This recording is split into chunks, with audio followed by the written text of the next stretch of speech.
Well, we've already started with a story. Thanks, Bob. And I mean, today, hello and welcome to our Business Agility video podcast. And what we're going to do each week, we spend 30 minutes exploring business topics for growing businesses in Canada. So today, we're going to explore storytelling. So any of you who are joined with us over the last couple of minutes, you've heard Bob related a story of some technical stuff that included hundreds of thousands of records. And we're not going to get techie today because we're going to talk about stories and we're going to talk about people.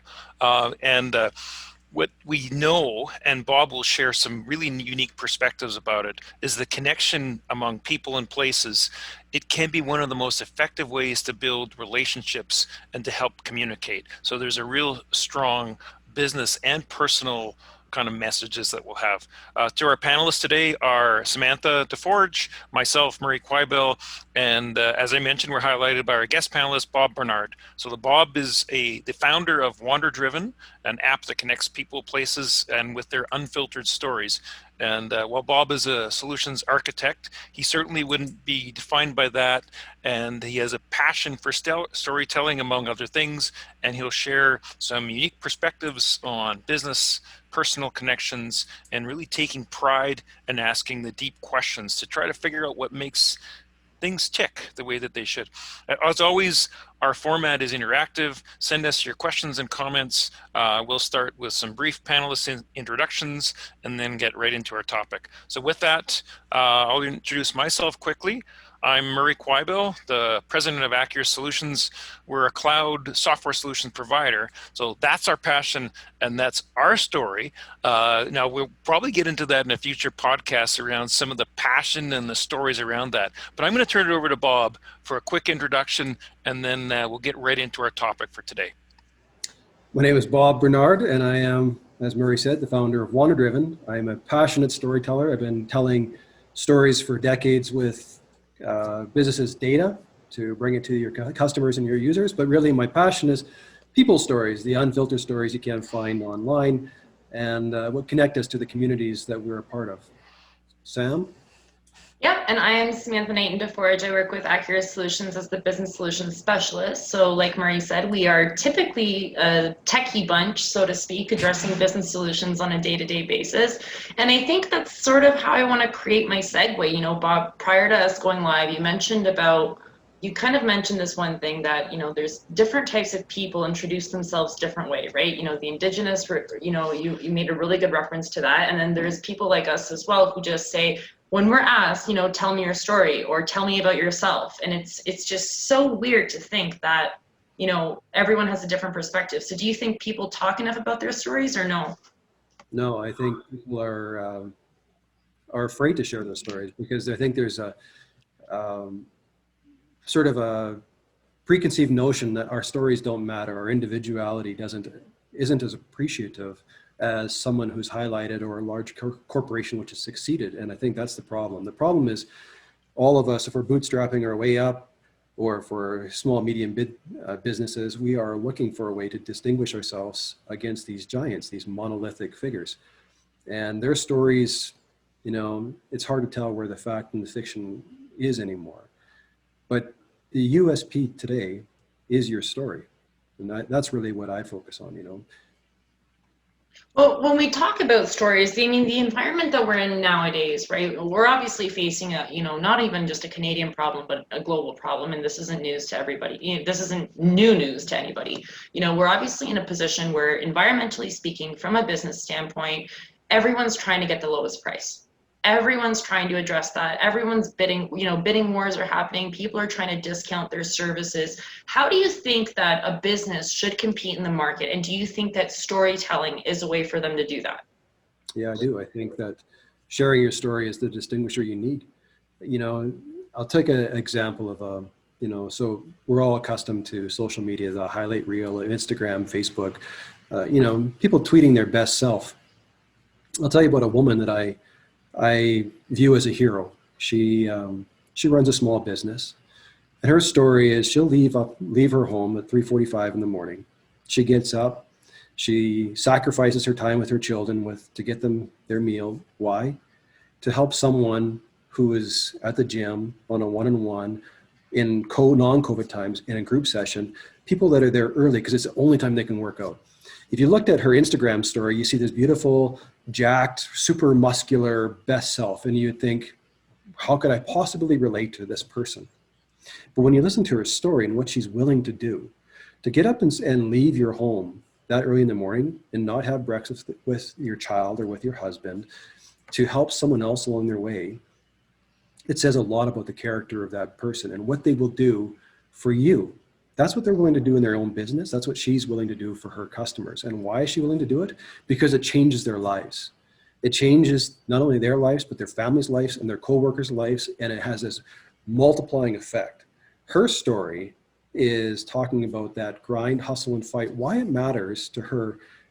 In this case, she runs a boxing gym. She's a national champion. Why does she run this? And why does she do this? Because she sees an opportunity to help others face their issues on the day-to-day basis. Boxing isn't about punching. Boxing, from her perspective, is learning to handle all these unknown obstacles being thrown at you. You're getting peppered by them and still feel like you have the skills and the competence to make your way through it and survive and then thrive at the other end of it. That's why she gets up in the morning. Her story is a miracle, because it changes the lives of those people that we work with. And that's no different than your story. That's no different than many others. But, when you look at the websites and look at people they talk about what we do and how we do it. Very few times do you get to the why. Why do you do it? Why are you willing to do it? Because at the end of the day, the lowest price is just the lowest price. You might win and get a good service one time, but if that person is willing to go the extra mile, the extra distance, that's distinguishing, and that's part of their story. That's their USP. That is the differentiator you need in the marketplace. And we have to be not afraid to share that anymore, because that's what makes us relatable to each other.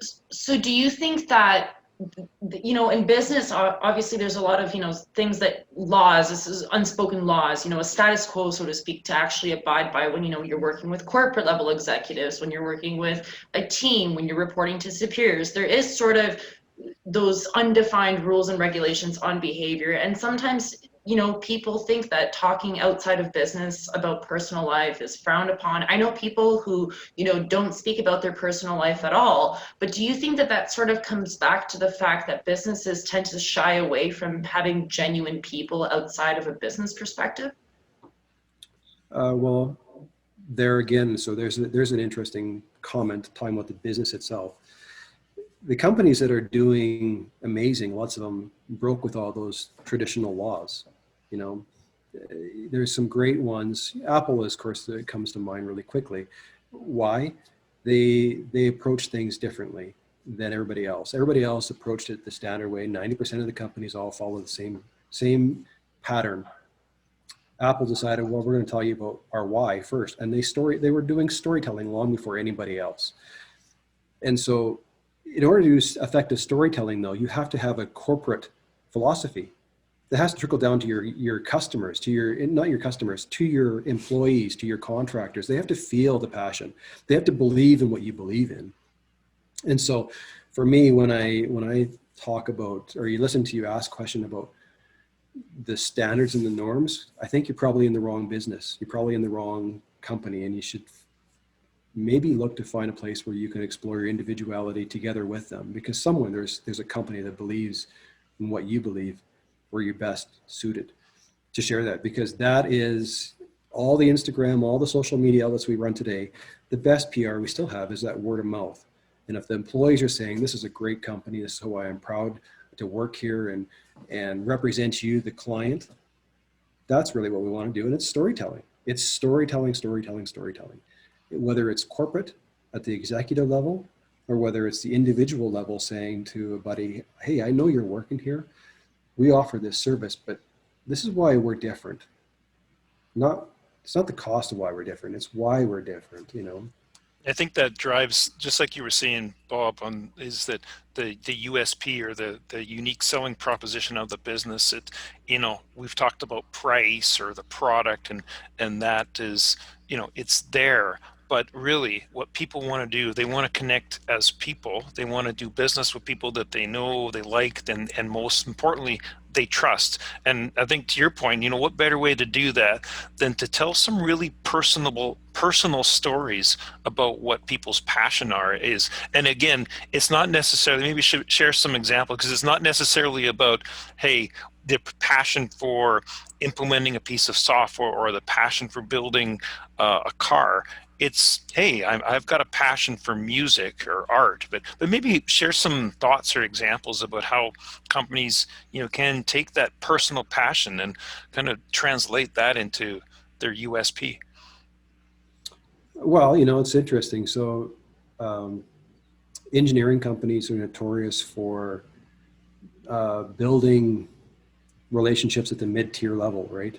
The problem with that is that as soon as party X leaves that company, they want to pull their work to some other, wherever they've landed, right? So I think Sam was a good example talking about this when she was representing as a SAP consultant. They didn't care about her company, they cared about Sam, and they moved with her. No. That's good. But the essence of that was that her unique selling position sold higher than the corporate identity, right? And I think, so how do we do this? We focus on the things that, Hootsuite was a great one. Hootsuite is a great IT company that has a culture within their community where it's centered around the people they've hired and accumulated.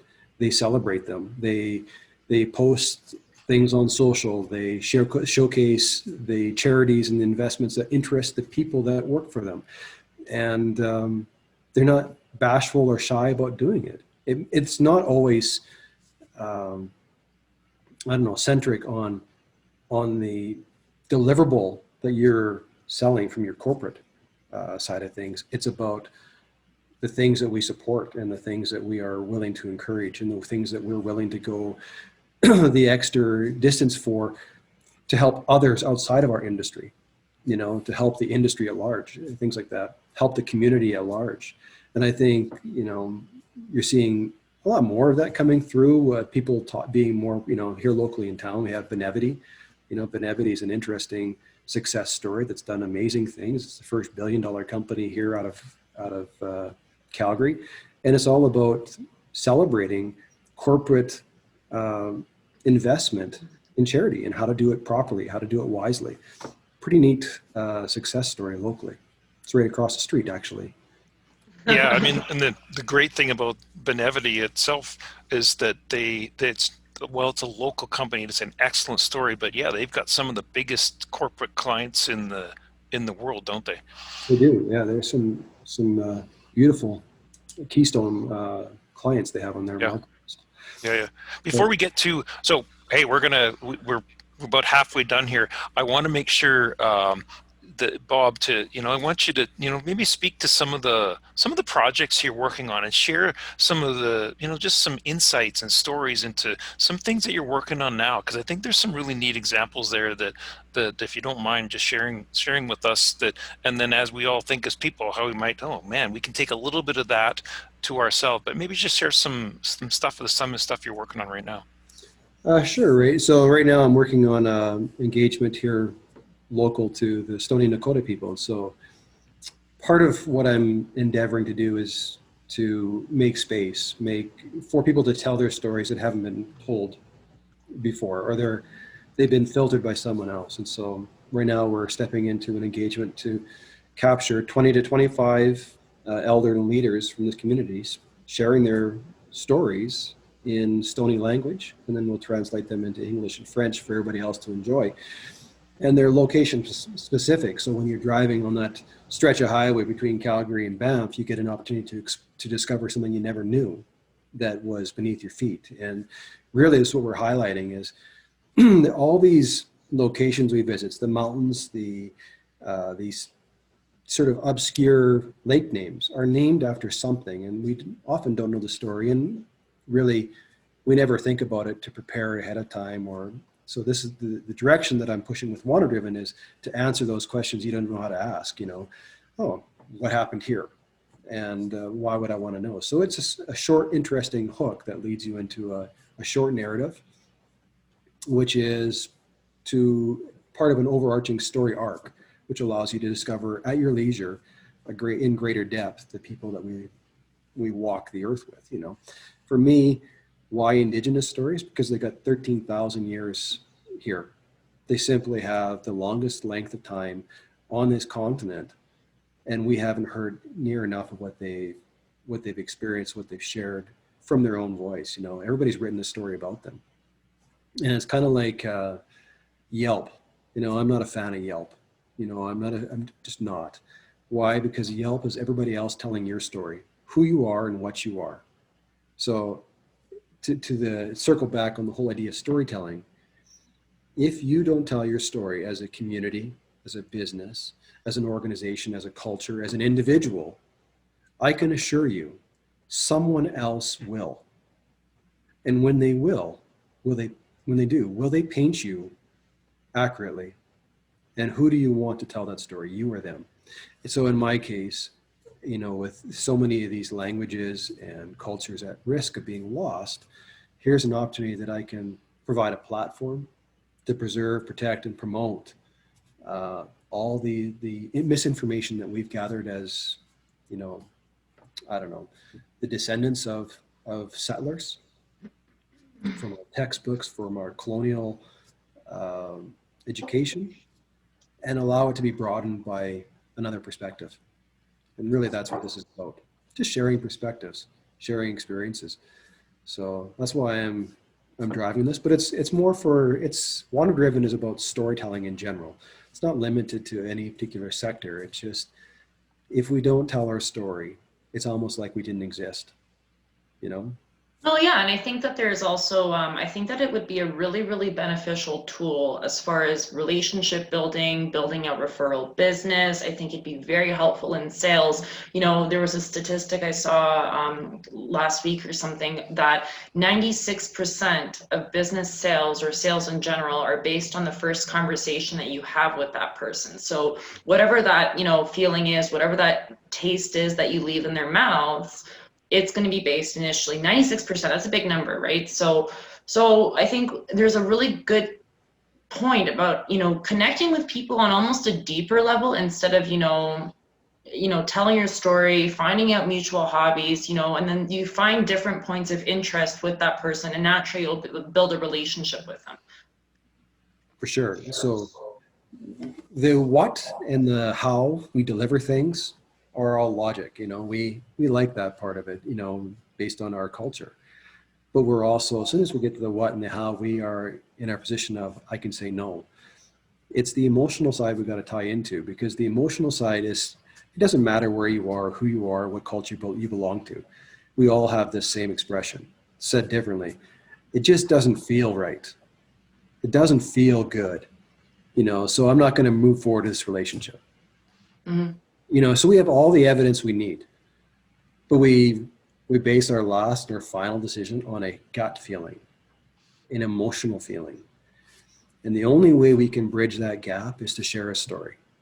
Stories reveal our character. Stories are the motivation for change, for sort of innovation, just whatever it is. Story is the founding principle of all these relationships we enjoy. Everything we have, it's the greatest invention the world has ever known, is storytelling, because it is the basis for everything that we've succeeded in or failed at. And so really that's why I'm so passionate about storytelling. I think when you kind of draw the two together, like what Sam was saying about, you know, whatever the stat is, 96% of the decision is almost is made on a first impression. And then as you're making the last impression, you're making a buying decision. It's based on emotion, but it's almost that emotion is set from the first time you encounter that person. And so what I'm thinking is that, and you know, right now when people buy something, the first thing they're doing, they're going to go and do a Google search, or they're seeing what's out there on social media or on the internet.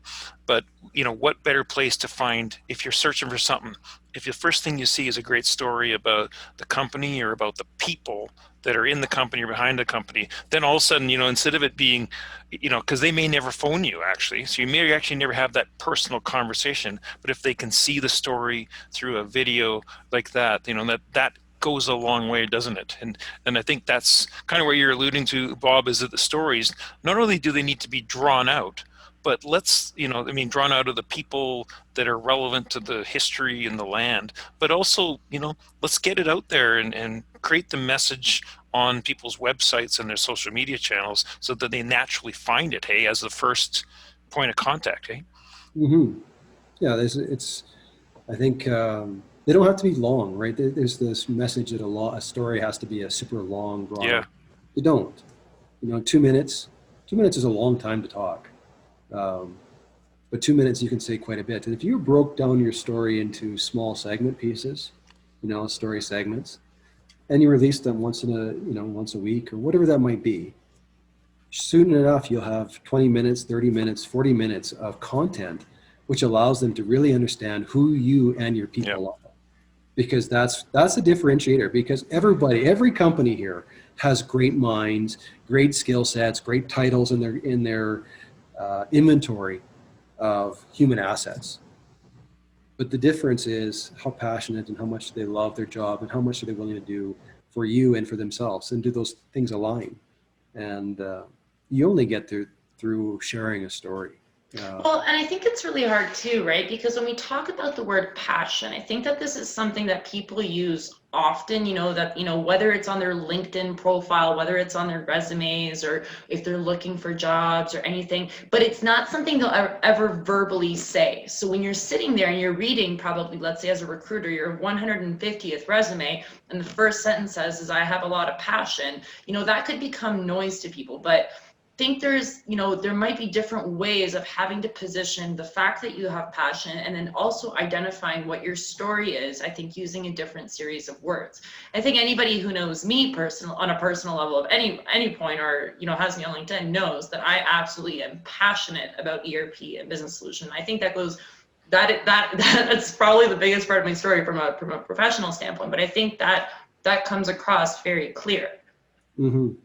And the analogies, come on, Sam, you're passionate about analogies about ERP. Come on, let's be clear on this. And if you've seen some of the stuff that she's created, everything from building a car in your backyard to a dishwasher to a puzzle. And I think that's the key thing, is to try to take that passion that's obvious and translate it into a story that actually makes sense to people, right? So I think that's something that you do well. But maybe, Bob, talk about, I think not everybody is comfortable doing that kind of thing. I can relate to myself. You probably can't find too many stories about me, but how do people get over some of the, the apprehension around that? Well, sometimes it's just having a second person to ask you some questions, take you through a process, right? Story and case study. Sorry, I saw that come up in the background. Yeah, I think there's a difference between the two, but we can circle on that.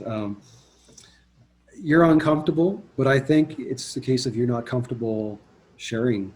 You don't value your story yet. Think about how much change. We're all in our, well, except Sam, who looks quite a bit younger than I am, than you.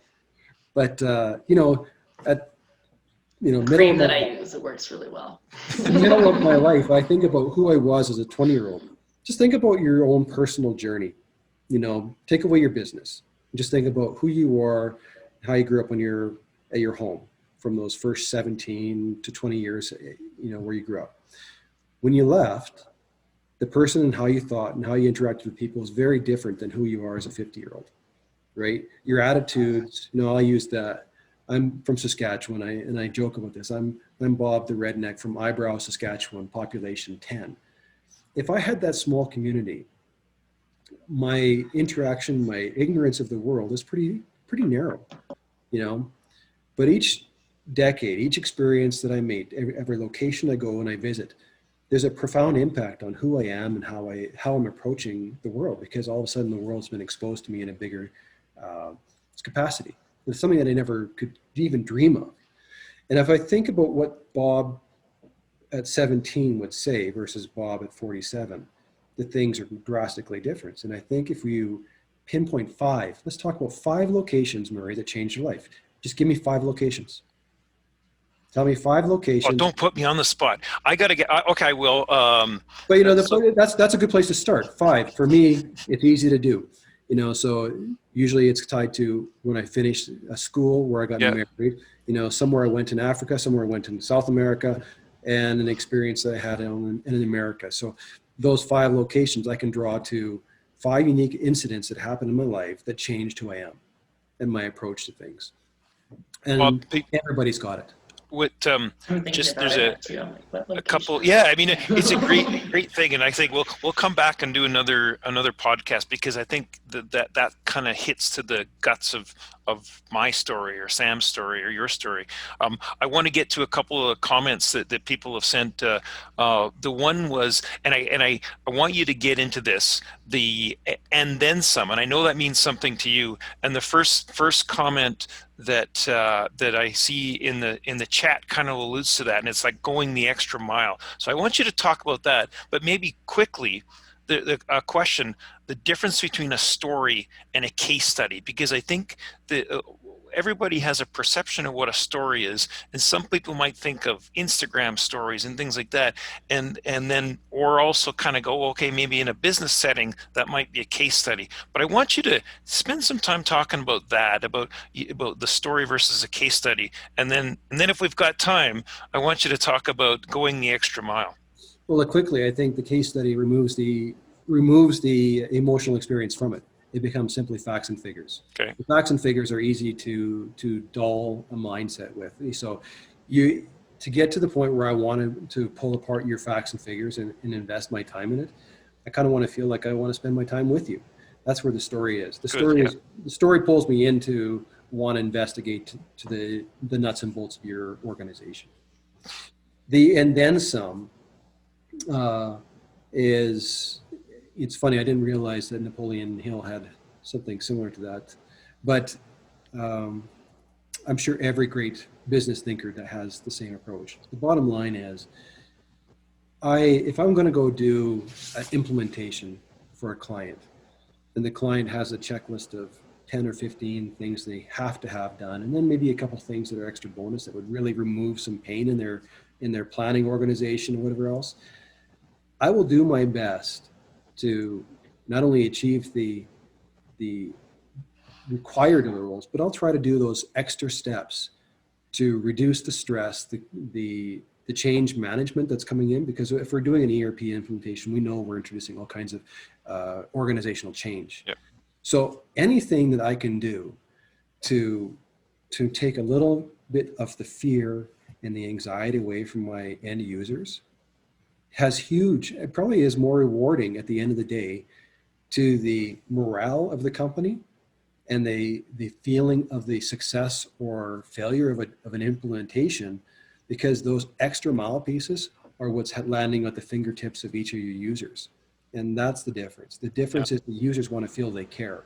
And so that's my history as an implementer. As an implementer doing Oracle ERP type stuff, that's where my greatest success was if I could get the users on board, we were winning. Yeah, I totally, that's a great point. And I think that it's probably the biggest, as much as it's the most important, it's also the biggest one that's overlooked. And it isn't that funny how it still is the case that people are still the most critical aspect of any system. And anyway, we should probably wrap up. Sam, a couple of final thoughts. Yeah, I think I really want to wrap up with that sort of case study versus story, reference, because I think that, a case study, is always stats and facts driven. And I think that it's the story behind it. The fact that Debbie now has an additional 30 hours a week of, spending time with her family because she doesn't have to manually enter timesheets. Or Debbie now gets to go to hockey practice for her son because now she's not working overtime doing manual data entry. I think that's the stories that go untold when a case study is done. And it would be really great to sort of blend those with time and really eliminate the stigma behind not doing it. Yeah. Mm-hmm. For me, I got a lot of stories, Bob, and you've kind of opened my thoughts and onto a bunch of stuff here that even as I talked with people about, we do performance evaluations at the end of the year, just asking them about things they're interested in, and but there's certainly a lot of stories that each of us can tell, and I've got a bunch on my list. So thanks for opening my mind to a lot of that. No, I got to take note of that because my review is tomorrow. But I want to hear some Beethoven and hear the passion come. Bob, a quick point to wrap up, and then we'll wrap up. But we'll definitely have another session if you're up for it. Sure, I like a good story. Good. All right. Okay. Thanks a lot. Well, this is our last podcast for this year, so we will be having to send out a renewable webinar registration coming here in the next couple of weeks. So if you are interested in attending, be sure to do that. That email should be coming out in the next few weeks, and we'll see you in 2021. So Merry Christmas, Happy Holidays, have a great New Year, and we'll catch you in 2021, guys. Cheers. That's good. Thanks.